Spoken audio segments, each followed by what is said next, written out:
Today's passage is an excerpt from one of several judgment scenes crowded into what's called Jesus' final discourse series in Matthew. The scribes and Pharisees have just been denounced for their rejection of the Messiah and warned of their ultimate punishment.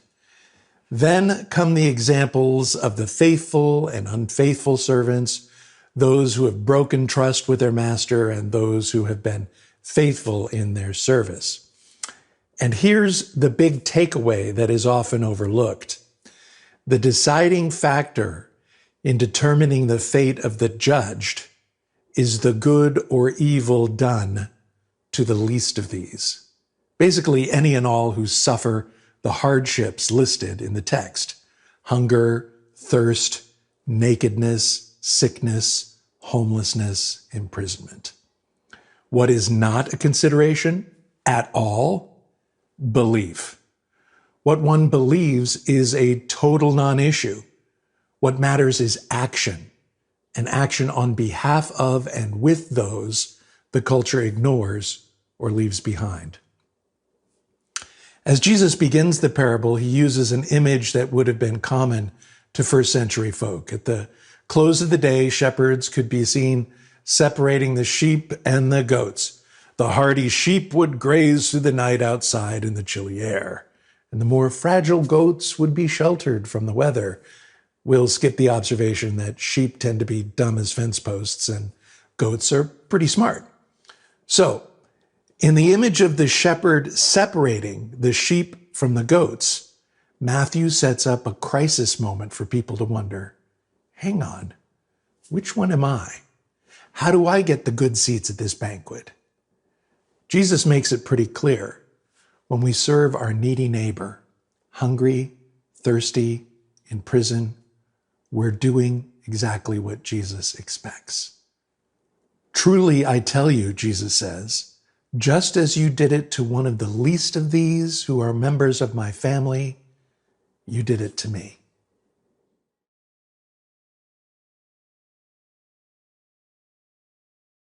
Our words of wisdom today are from Matthew chapter 25, verses 35 and 36. For I was hungry, and you gave me food. I was thirsty, and you gave me something to drink. I was a stranger, and you welcomed me. I was naked, and you gave me clothing. I was sick, and you took care of me. I was in prison, and you visited me. Hear what the Spirit is saying to the church. Thanks be to God.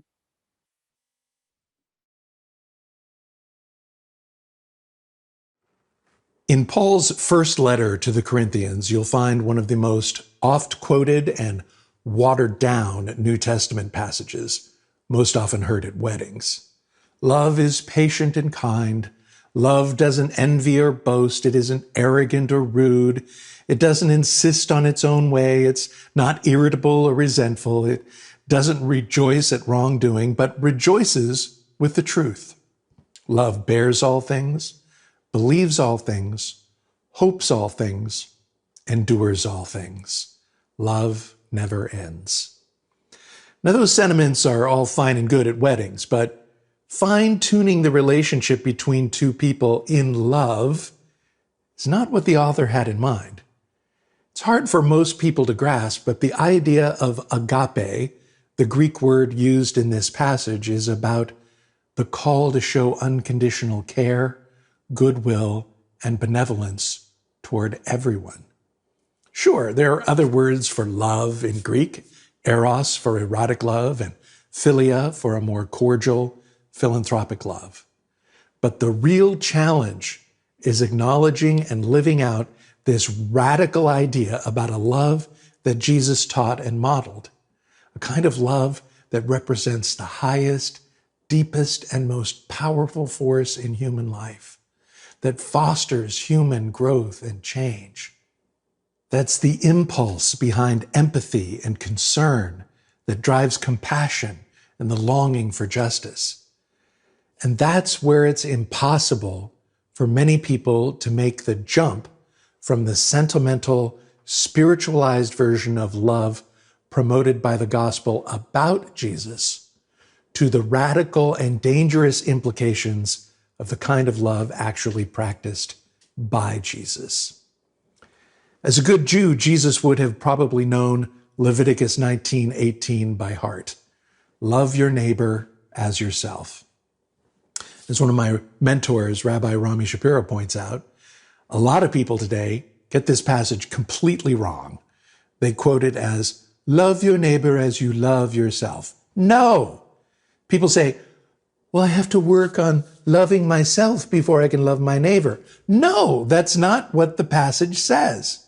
It says, love your neighbor as yourself, not as you love yourself, as yourself, as though they are a part of you, integrated, connected, and one with one another. This means all our neighbors, without regard to race, color, religion, sexual orientation, gender identity, or national origin. They are an extension of you. And sometimes that can be a tough barrier to break down. A couple of weeks ago, I mentioned Clarence Jordan's pioneering work in the civil rights movement of the 50s and 60s. The Southern Baptist pastor and scholar, Dr. Jordan, started Koinonia Farm, an interracial farming community in Georgia. He'd often be invited to be the guest preacher in little Baptist churches, and because of his message of equality for all people of all colors, he'd usually not get invited back. And on one occasion, he gave a sermon that called for the United States to stop the practice of segregation. After the service, a lady came up to him and was indignant. My granddaddy was an officer in the Confederate Army, and he would not believe a word that you just said about race relations. Dr. Jordan smiled sweetly and said, well, ma'am, your choice is very clear then. You can follow your granddaddy, or you can follow Jesus. Clarence Jordan was a lot like Jesus. He was willing to let people hear the hard demands of his message and to let them walk away if they found his words too troubling or offensive. So did Jesus. So should we. Whenever you're promoting a conspiracy, some people are just going to back away slowly and say, no, thank you. The sad part about Jesus' conspiracy of love is that most Christians have said, no, thank you. Most churches have made participation or acceptance in the kingdom about being a part of the in crowd, believing the right stuff, and rejecting the unclean people the church tells you to hate. That's the gospel about Jesus. The gospel of Jesus, the message of the Malkutha of God, the conspiracy of love, is 180 degrees in opposition to that mindset. In fact, our conspiratorial guide, Kurt Struckmeyer, writes, I don't believe that one even has to be a Christian to be engaged in the work of the conspiracy of God.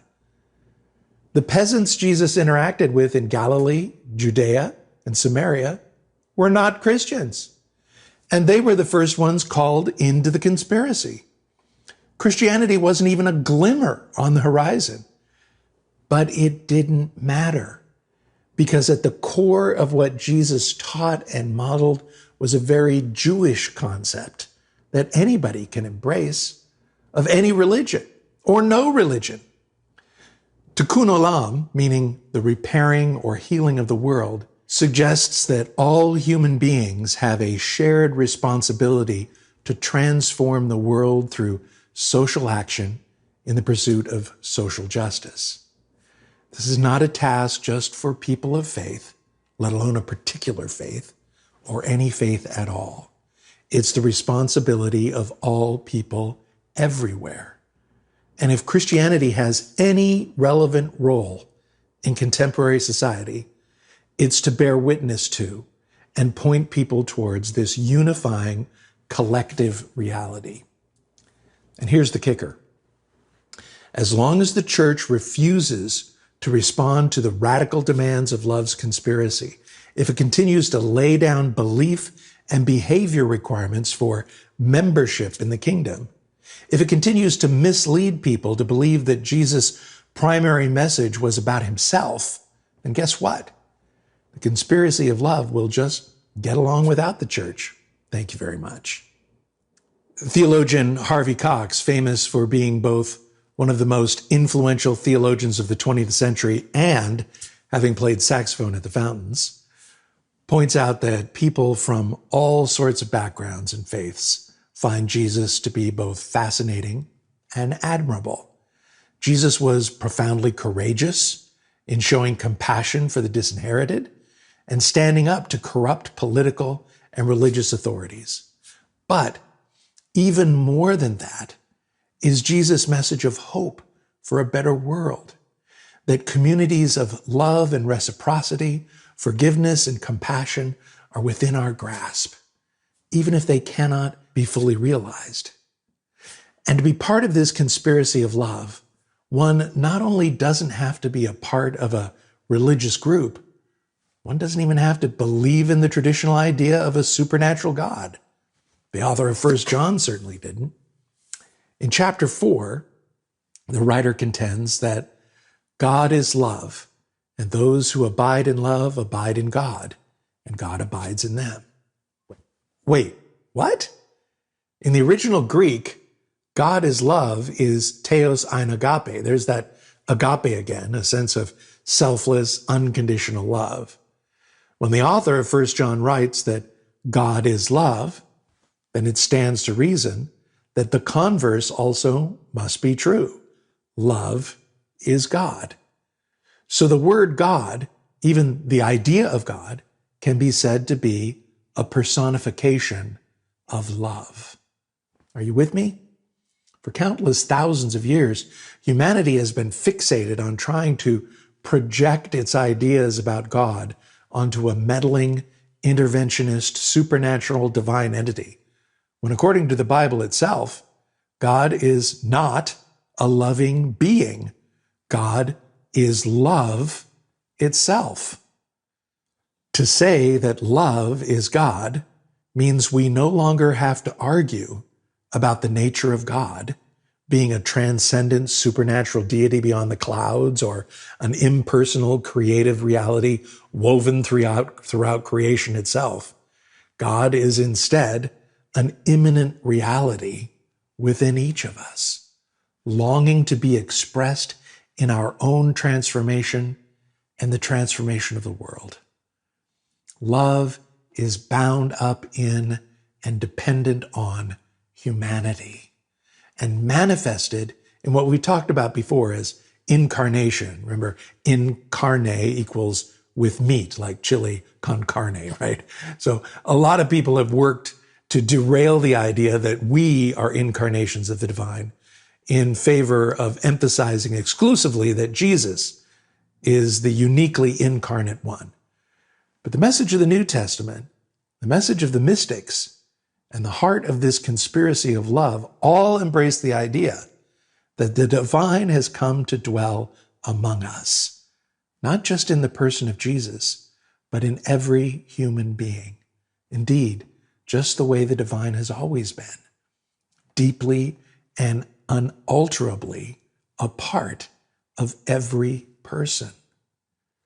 So, the good news is that even if you don't believe in the traditional idea of a theistic God above the heavens, there's no problem. You can still affirm and live by the power of love as a dynamic and transformative force in the world. Love changes people. Love changes societies. And in the final analysis, isn't that what Jesus was on about? If you haven't heard me say it clearly enough yet, let me say it one more time. It makes no difference if God is real or metaphor. Acts of unconditional, selfless love is the stuff of what most people would recognize as holy, divine, or worth giving one's life for. Let me ask you this question. If you could sit down and have a beer with Jesus, although he'd probably order the wine, would you ask this question for me? Jesus, would you rather that I believe a bunch of stuff about you that was made up by your followers, Or would you rather me just ignore all that stuff and do what you taught? I think I know what he'd say. I think you do too. And that's what makes this conspiracy so threatening to the status quo. It's a conspiracy of love, of action, of transformation, all of which can be accomplished without the help of Christians or a church caught up in misleading and outdated liturgy, doctrines, and dogma. So in the end, Jesus' whole program, this kingdom, this Malkutha, this conspiracy is not about Christianity. It's not about church and not about belief. It's about acts of love. John Caputo writes, "Where is it found? It's found every time an offense is forgiven, every time a stranger is made welcome, every time an enemy is embraced, every time the least of us is lifted up, every time the law is made to serve justice, every time a prophetic voice is raised against injustice, every time the law and the prophets are summed up by love." Sounds like our passage today, doesn't it? For I was hungry and you gave me food. I was thirsty and you gave me something to drink. I was a stranger and you welcomed me. I was naked and you gave me clothing. I was sick and you took care of me. I was in prison and you visited me. This conspiracy of love, initiated by Jesus, calls people, not just Christians, not people of faith, just people, to be compassionate instruments of goodwill, engaged in transforming themselves, their families, their communities, their nations, and the world. This is not just a Christian pursuit, but the task of all humanity working together. And Kurt Struckmeyer believes that this vision of Jesus can best be described in the words of philosopher Charles Eisenstein as that more beautiful world our hearts know is possible. Okay, so we know a more beautiful world is possible. But who's going to make it happen? Look at who Jesus called. Not powerful, influential people. Peasants, laborers, untouchables, foreigners, and don't be shocked, women. He didn't ask people to sign on to a bunch of beliefs or commit to particular spiritual practices. He offered them a vision where acts of selfless love and compassion worked over time to transform indifference, greed, exclusion, violence, and selfishness into that better world our hearts know is possible. The essence of following Jesus? Seemingly insignificant actions by countless ordinary people that over time transform the world. If you follow politics at all, you probably know of New Jersey's Senator Cory Booker, former mayor of Newark.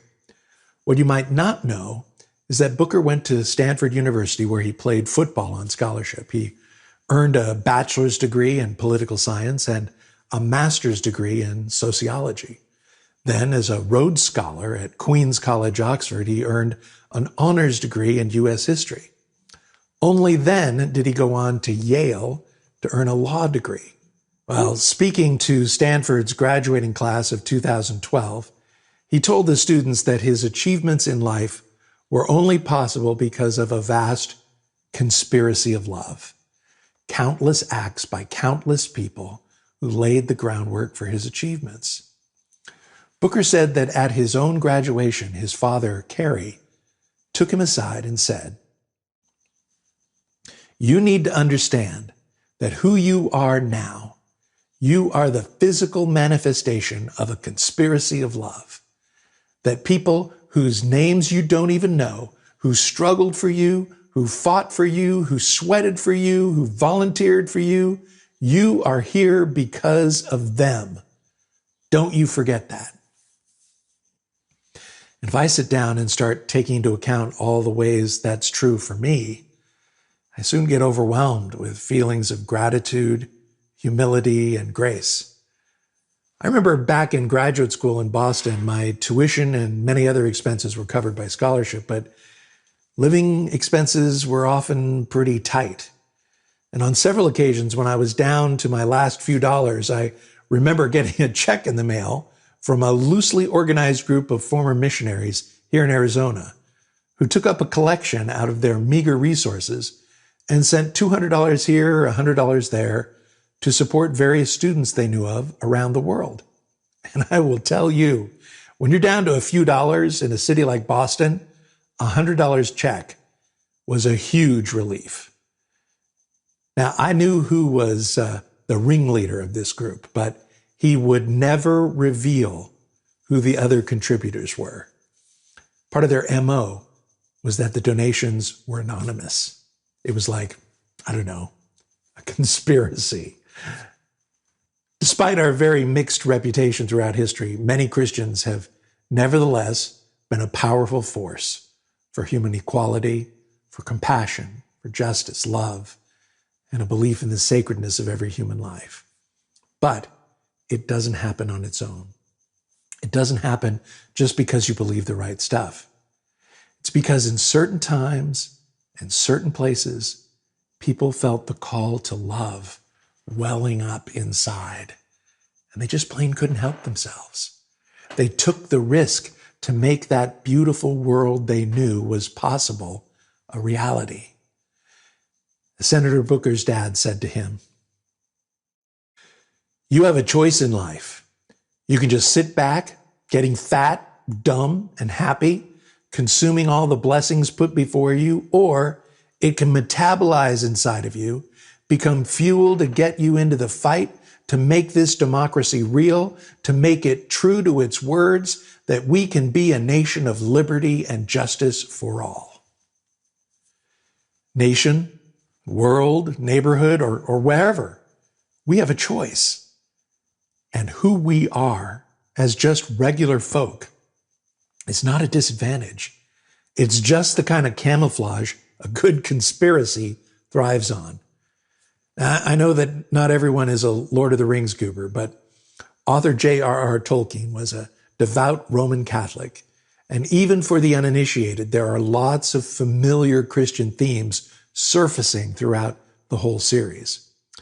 In the movie The Hobbit, An Unexpected Journey, there's a scene where two of the main characters, Lady Galadriel and Gandalf the Wizard, are discussing the titular character, Bilbo Baggins, who's a hobbit. Bilbo, a halfling, is a comfortable, insignificant, middle-aged hobbit chosen by Gandalf to go on a dangerous, seemingly impossible quest. And Lady Galadriel is curious about his choice. Mithrandir. Why the halfling? I do not know. Saruman believes that it is only a great power that can hold evil in check. But that is not what I have found.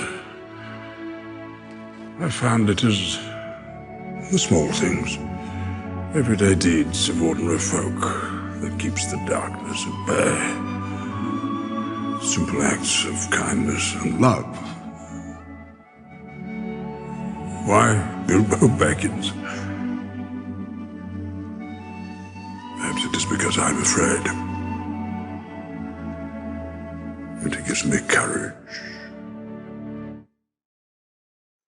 The great and powerful wizard given courage by the insignificant middle-aged nobody of Bilbo Baggins. Yep, because that's the way the world works. You'll remember Margaret Mead's great observation. Never doubt that a small group of thoughtful, committed citizens can change the world. Indeed, it's the only thing that ever has. So, are you going to join the conspiracy? Are you going to love with all your heart? Are you going to take the chances it will sometimes take to make the changes that your heart is calling you to make, personally, in your neighborhood, in the big bad world? A more beautiful world is possible. Your heart knows it's true, but there are a lot of obstacles between us and making it real. Disinformation, pushback, hatred, fear, and selfishness. But Jesus has shown us the way. Not an easy way of overnight success, but the work of a lifetime, of many lifetimes, all working together to further Jesus' conspiracy of love. Here's to putting love first in all we do. Be well.